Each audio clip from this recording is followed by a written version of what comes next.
My heart has very, very well and truly been broken. Sort of broke it myself.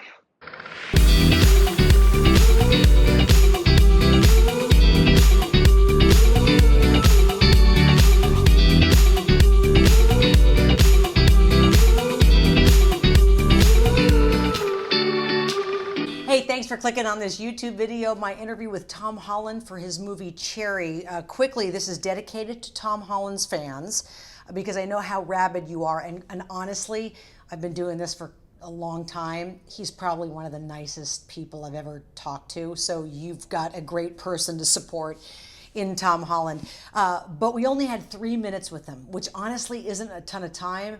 Quick backstory, I'm actually in a hotel room in the middle of Mexico. Long story, but I had to get Wi-Fi. I didn't want to miss a chance to talk to Tom.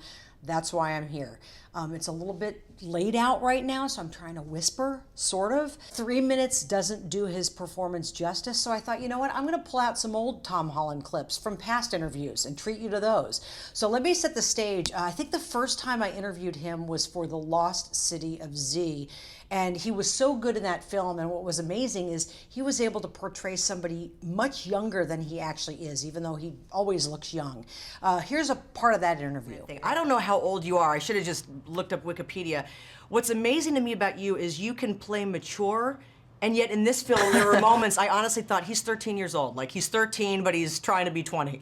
Yeah, that was a strange scene, actually. That was actually my first day on set. I was playing Jack at 11 years old. I was 18 at the time, and I basically put on silk pajamas, straightened my hair, and I tried to change the register of my voice. James and I tried to do something along those lines, and it worked to a certain degree, but at times it was obvious that I was doing something. So it was all in sort of the physicality and the actions that I was doing. Then things got much more personal for In the Heart of the Sea, where we talked about being submerged in whale guts. It was really gross. And was there any jello? I mean, like, what? Yeah, it was everywhere. And also, it was like 2 o'clock in the morning in November in London, and it was freezing. So I was covered in this like sort of like jelly, and in the scene I had to climb up the ladder and like sort of sit there and then just sort of dive in. And it wasn't actually the scene that was the problem, it was when they'd say cut and I'd have to then come back out again. Because obviously it's so slippy and it's such a small little hole that I couldn't get out. I'd sort of like try and do a chin up, I'd get to the top and then just slip right back down again. And I spent about 20 minutes in there for the first time I went in, and it's pitch black. Oh man. It was really cold, and then when they eventually got me out, it was like being born. It was amazing. Our relationship reached a new high point when I basically celebrated his 21st birthday with him, sort of. Let me start with happy birthday. Oh, thanks. It's your birthday? I turned 21. Congratulations. I still haven't had a drink in America yet. Actually, that's a lie. That is a lie. And then I went to a liquor store, and he didn't even ID me.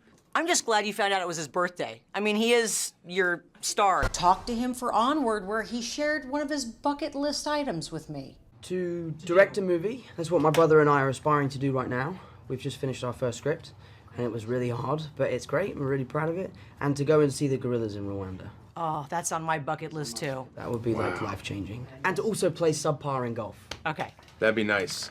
Just one time. Yeah. Needless to say, we have a history. So I thought, you know what, it's okay to get a little personal with Tom in the 3 minutes allotted.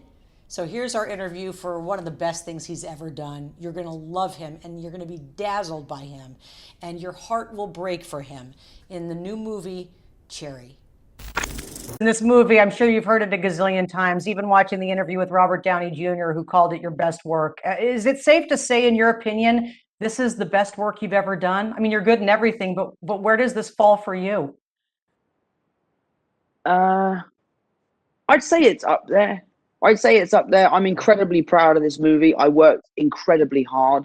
But then again, films like Spider-Man Homecoming, where I had to step up and prove myself as the web slinger, I think people seem to have an idea that it was a bit of a fluke on the first one. And then the second one, we really felt like we needed to prove ourselves. So, you know, I've got lots of work that I'm really proud of, but no work that has been quite as difficult as making Cherry. I have to tell you, I've been interviewing you since The Lost City of Z and In the Heart of the Sea. You're fantastic, really, in everything, and people will get to see that in this. I know we don't know each other well, But I want to get just a little personal because this is such an amazing love story and it's so heartbreaking on so many levels. And clearly he joins the army to cope with loss and heartbreak. What is the most impulsive thing you've ever done to cope with heartbreak? Or has your heart ever been broken, Tom Holland? Yes, my heart has very, very well and truly been broken. Uh, Sort of broke it myself. Okay. Okay. Yeah. I'm not sure if I'm going to talk about the impulses of what. I'm not going to talk about Okay. that, but I will say that I have been heartbroken, and it was my fault. I guess, Okay. kind of. Yes. Well, it makes you think too. I mean, it is so sad when you see what lengths people go through to cope with loss. And there are so many things that are personal to the Russos about this. I know they didn't tell you much about what it was about initially, but when you found out their personal connection to the story and why this mattered to them, did that change anything for you? Or would you have done the same thing you did without knowing that? No, I don't think I would have. I think knowing how personal this was to them and how important it was to them, those two boys changed my life. You know, they cast me as Spider-Man. They put me on the map. They gave me an opportunity that I could never have dreamed of. So I felt like I owed them. I felt like I was in debt to them. So doing this film for me, and I think the reason why I worked so hard and the reason why I kind of pushed myself to the places I did was to thank them, you know, because I could see how passionate the two of them were about making this film fantastic. And I'm really glad that they had me along for the ride. Is the score even now? Is there anything that you have to still say yes to, or are you okay now saying no to them? No, I will always say yes to those boys. I cannot Yeah. tell you how much they've changed my life and for the better. And they've given me endless opportunities to explore the world and do amazing things. So I'm very, very lucky to have those two lads in my life. Well, they're lucky to have you. Thank you so much. I hope we do this next time in person. And I hope you say yes to a golf outing in Scottsdale. I think you're due for a little relaxation after this film. I You're think putting a I am ringer in too. this. I think I Yep. am too. Thank you, All Tara. right. How are you?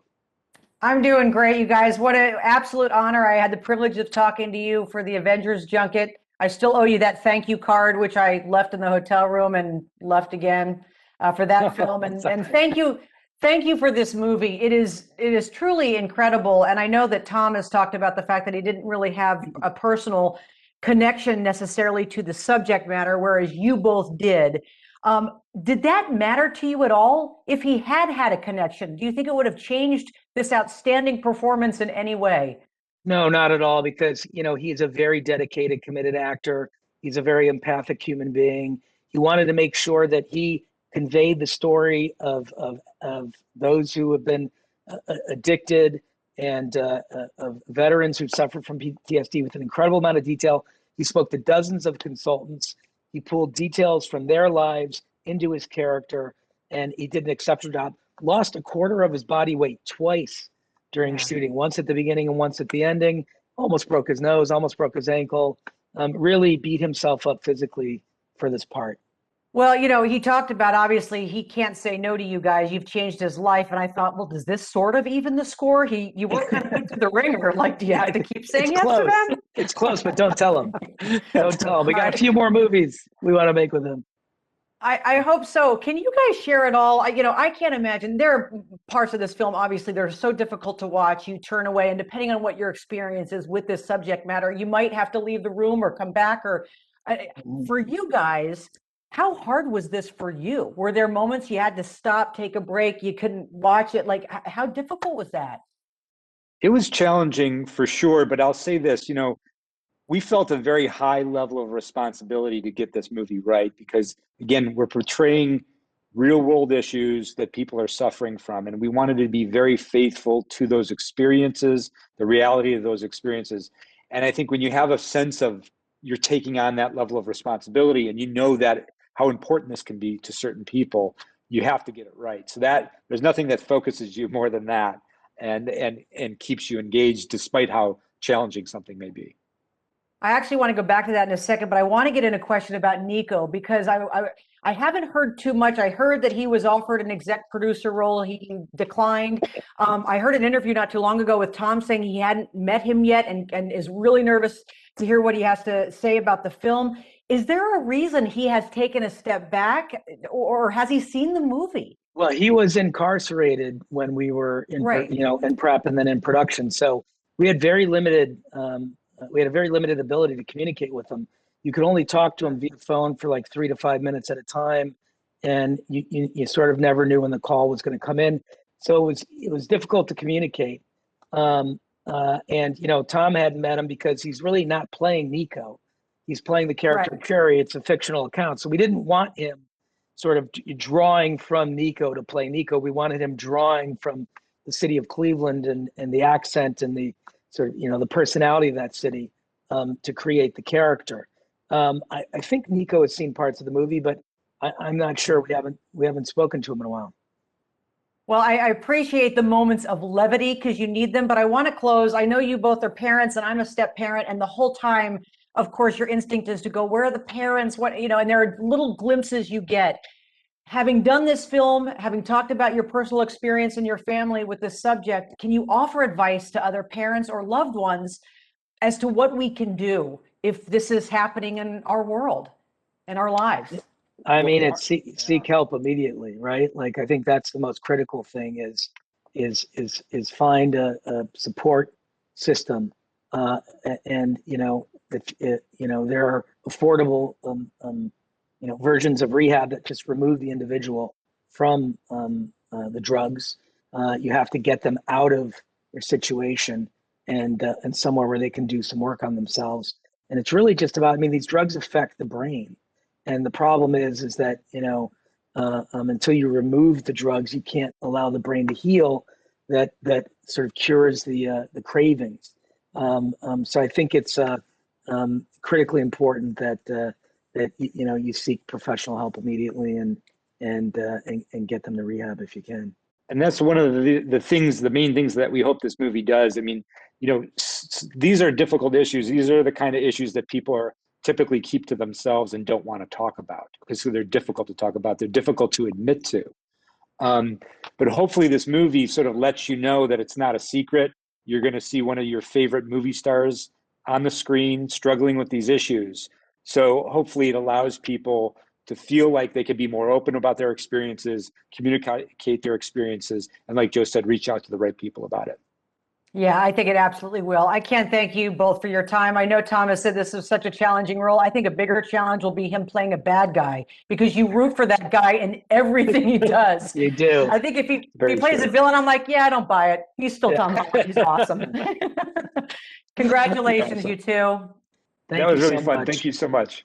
Ciara, first of all, I know you've got a birthday coming up in a few weeks, so happy birthday early, even though I feel like you gave us the gift of this performance. You are just outstanding. Congratulations. Thank you very much. Thank you. This is seriously. Oh my God, you are so good and talented, and I can go on, and in 4 minutes, I just don't have enough time.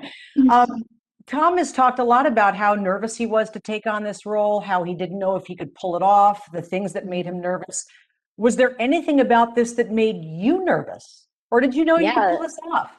No way. This whole movie made me nervous. I mean, it's such an intimidating story to have to take on. You're telling so many important stories in one movie, and it's not just the story of these characters. Like Tom says, it's the story of millions of people worldwide. There's a lot of responsibility that comes with that, and in turn, a lot of pressure. I'm a parent. I've got 3 stepkids. I know you're not a parent yet, but I found myself throughout the movie thinking, we're the parents, just kind of your instinct. And I know your character, we get to see them briefly. Is there anything in your research that maybe could help parents or loved ones of folks who are dealing with these issues? What can we do to help? Because I left wanting, it ends on somewhat of a hopeful note, but the whole movie, I'm like, what can we do to help?